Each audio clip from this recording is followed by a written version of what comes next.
আসসালামু আলাইকুম, তোমরা সবাই কেমন আছো? আমি তোমাদের সাথে শেয়ার করবো একটা সুন্দর একটা চিকেনের রেসিপি। চলো শুরু করা যাক। প্রথমে একটা পাত্রতে দিয়ে নিব এলাচ, তেজপাতা, দারুচিনি, রং এবং পরিমাণ মতো দিয়ে দিব রসুন বাটা এন্ড পেঁয়াজ বাটা। আমি এখানে 2 চামচ দিয়েছি পরিমাণ মতো।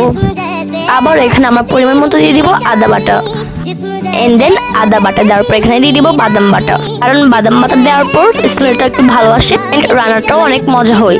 তারপর দিব মরিচ গুঁড়া 2 চামচ মতো দিচ্ছি আমি।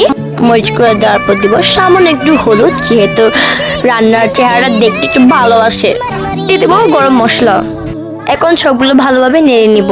আপনি তার যেরকম স্কিন দেখতে পাচ্ছেন ওরকম ভাবে সেম ভাবে নেড়ে ফেলবেন। ও এখন তো আমি লবণ দিতে ভুলে গিয়েছি, তো চলো এখানে একটুখানি লবণ দিয়ে ফেললাম। লবণ দেওয়া না দিয়ে দেখছি কত সুন্দর একটা কালার আসছে, একটা ঘেরানো আসছে। তো আমি এগুলোকে আবার লেড়ে দিব। তারা হয়ে গেলে এখন আমি চিকেনের পিসগুলো আস্তে আস্তে করে বসিয়ে দিব। চিকেনগুলো আমি আগে থেকে মেরিনেট করে ভুনা করে রেখে দিয়েছিলাম। আমি এখানে তর দুধ দিয়ে দিব, যাতে কালারটা একটু সুন্দর দেখা যায় এবং খেতে একটু টেস্ট বাড়ে। এখানে 1 গ্লাসের মতো নিয়েছি। এটা ডাল হয়েছে, আর একটাই আছে।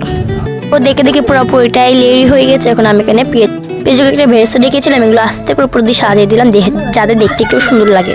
Bye bye.